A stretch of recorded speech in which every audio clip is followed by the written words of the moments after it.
We're continuing our Which Bruins Wore It Best series here today, looking at numbers 29 through 20. And there's a couple of these that are hung in the rafters. You want to hear who they are and what they were all about here on today's episode of Locked On Boston Bruins. You're Locked On Bruins, your daily podcast on the Boston Bruins. Part of the Locked On Podcast Network, your team every day.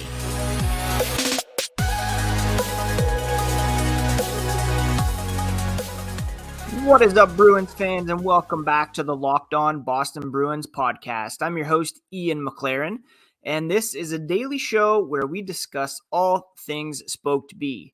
Today is Wednesday, August 16th.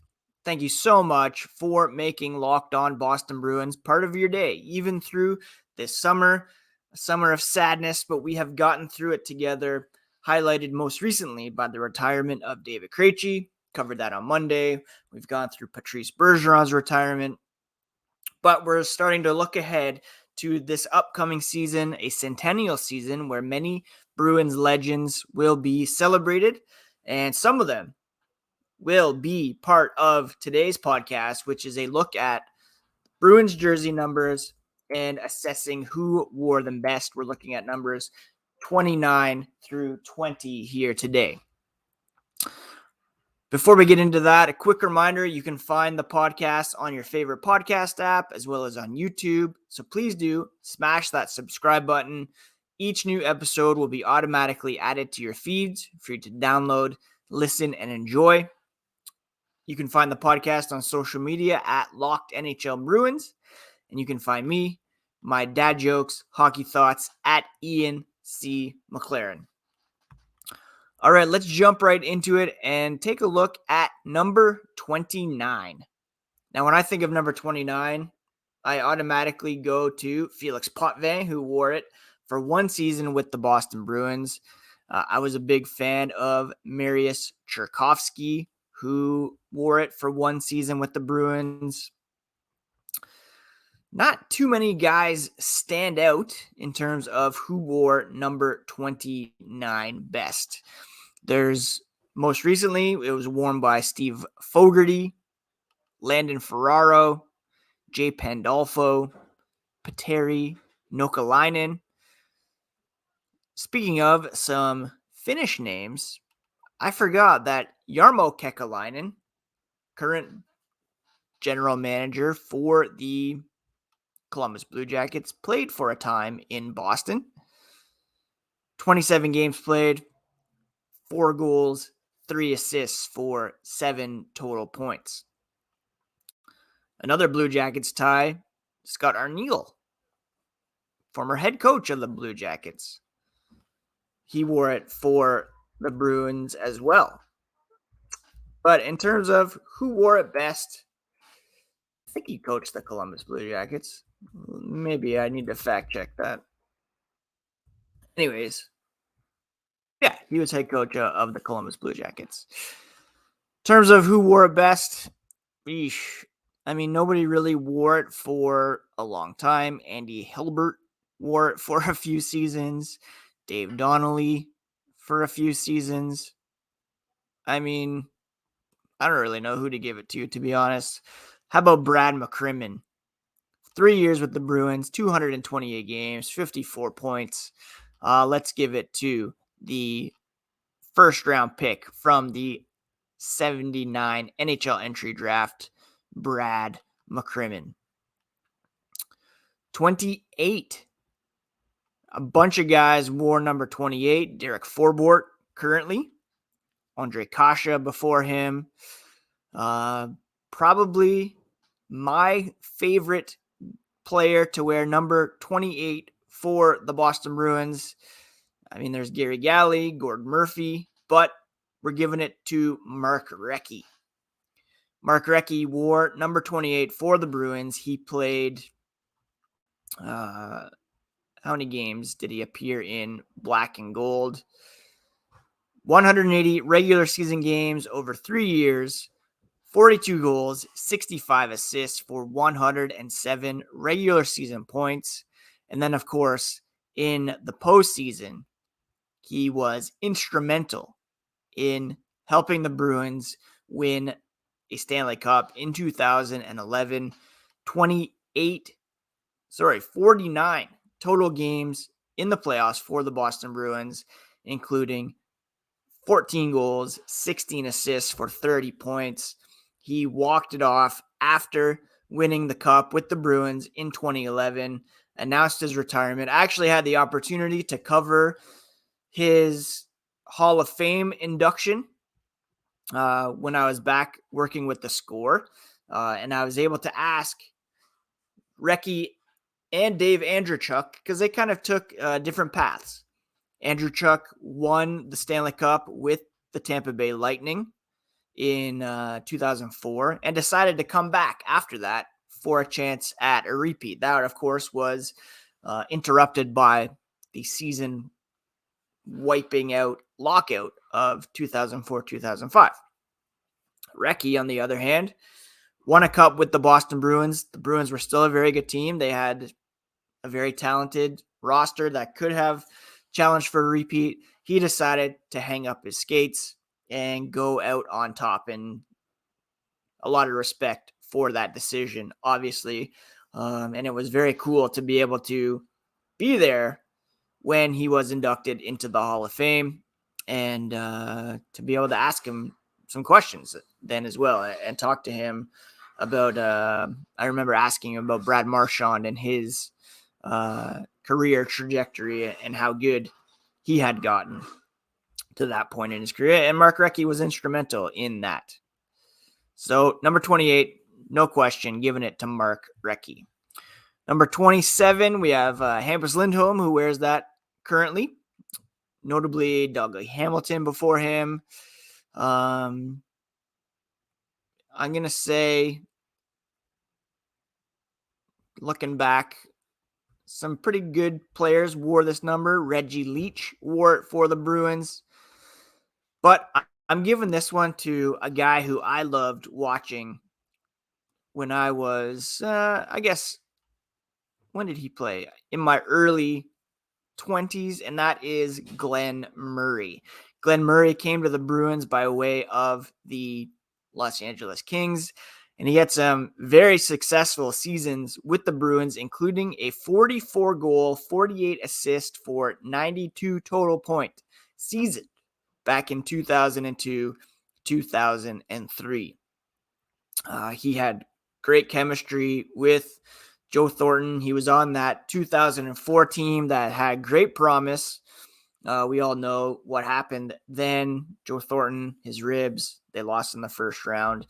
That had the look of a cup contender, to be sure. But that team in 2003, Glenn Murray, just outstanding that season for the Boston Bruins. Second in points behind Joe Thornton, who had 101 that year. Mike Knuble and Brian Rolston coming in third and fourth, tied at 59 points. Murray up there with 92. So 27, I'm giving it to my man Glenn Murray, who I loved watching in black and gold. Just a prolific scorer and a guy who really brought a lot to the Boston Bruins in terms of, quiet presence, leadership as well. Let's take a look at number 26 here before we take a break. Mark McLaughlin with that number at the moment. Par Lindholm wore it prior to him. You had Blake Wheeler, Brad Boyes, Mike Knuble dating back to the early 2000s. Glenn Wesley wore that number for quite some time. He was a staple of my childhood on the back end. I'm going to give it to him. 7 seasons with the Bruins, 537 career games, 307 points on the back end.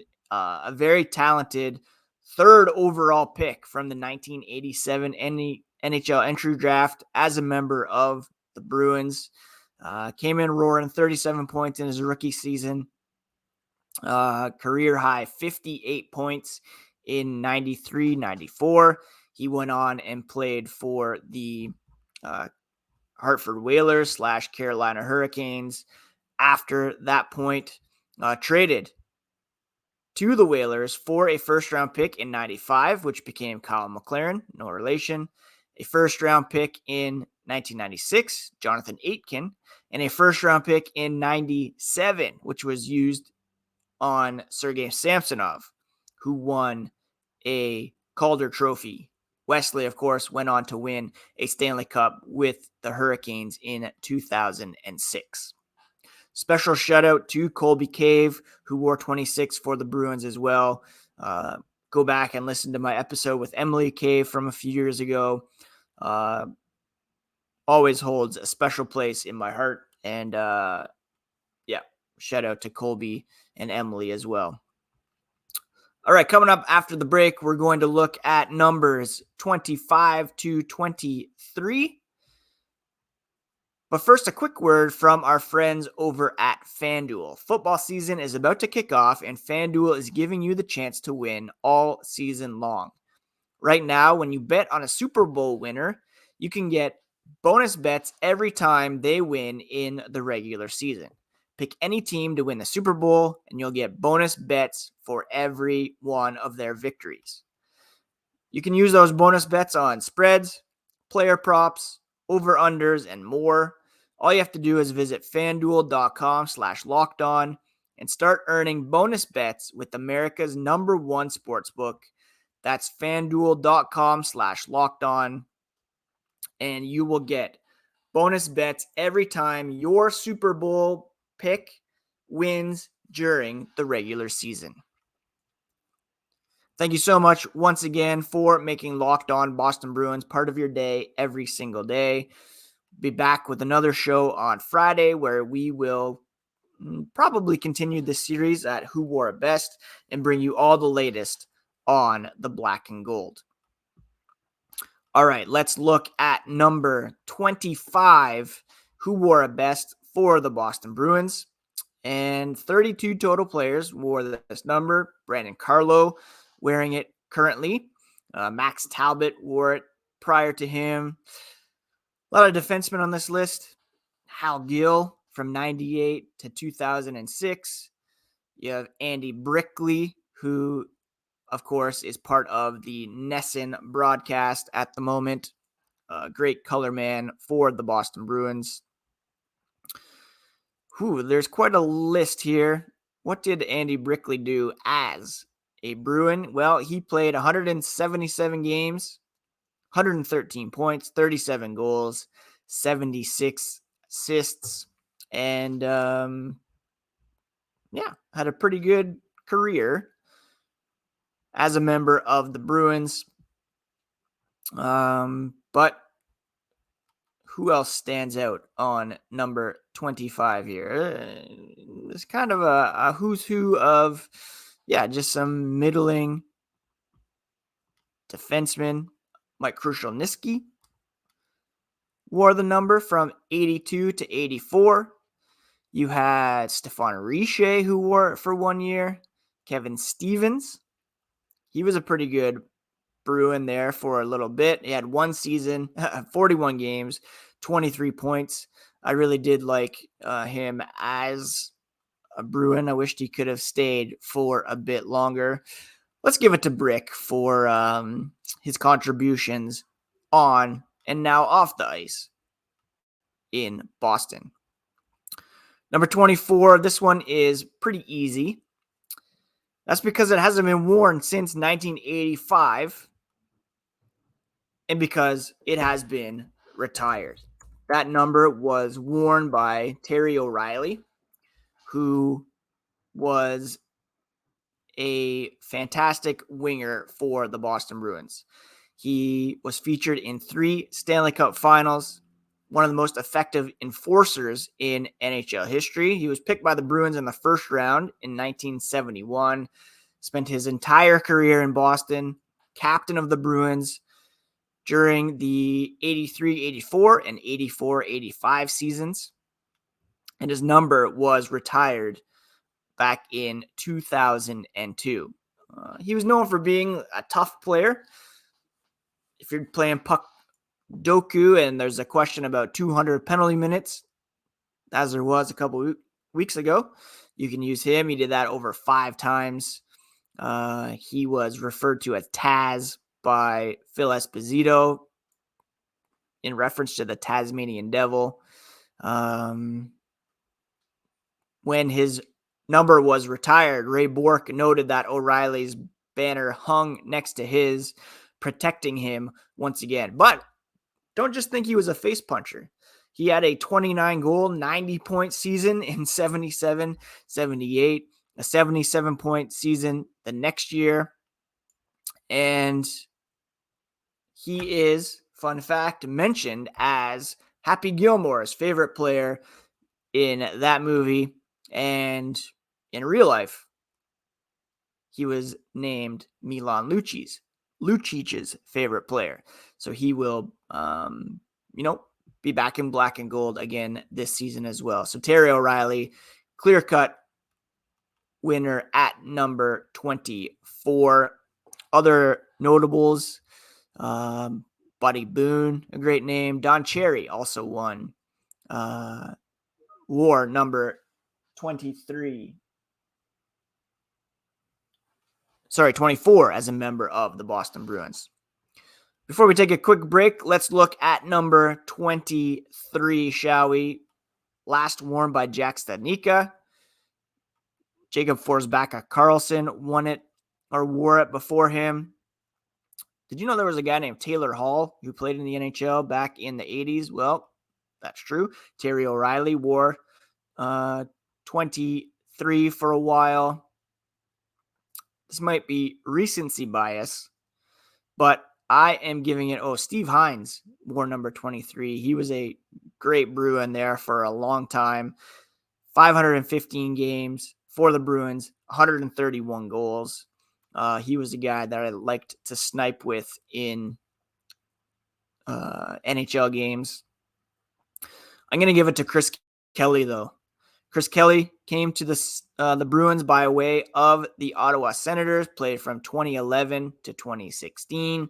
He was an important member of the Stanley Cup team in 2011 because of his face-off prowess. He was traded to the Senators on February 15th of that year for a second-round pick, which became Shane Prince.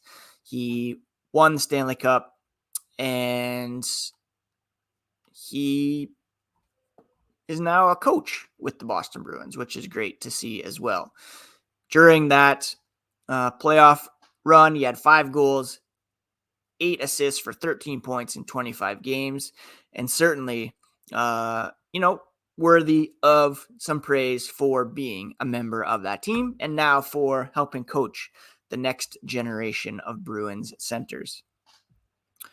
We're going to look at numbers 22, 21, and 20 here coming up after the break.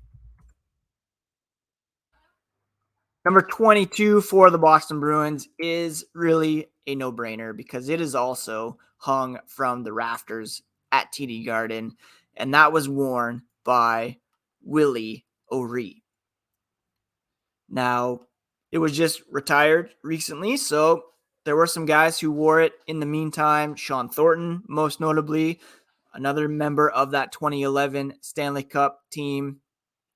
Ken Baumgartner, Rick Tocchet, Josef Stumpel, our boy Bob Beers wore it.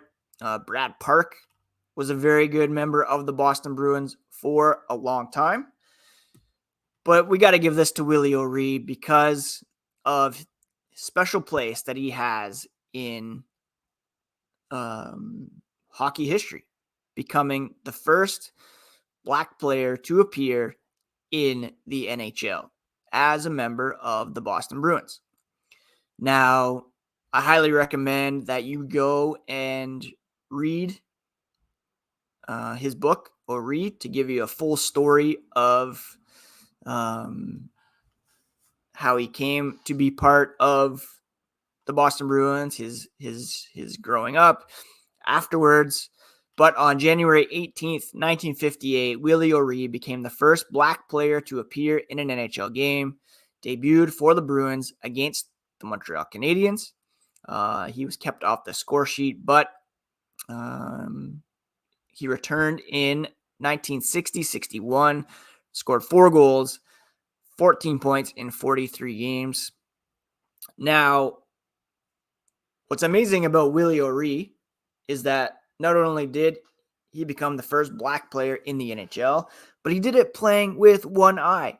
If you haven't read his story, you go back and see what it's incredible what he accomplished, not only as a black man trying to crack into, a traditionally white man's game, but with one eye. An injury that he suffered earlier in his career left him with vision in one eye. So think about making the NHL with that barrier alone and then overcoming everything else. What a remarkable man he is. And he certainly belongs in the rafters. Great thing they did retiring his number. And hopefully he's in Boston this season as part of the centennial celebrations.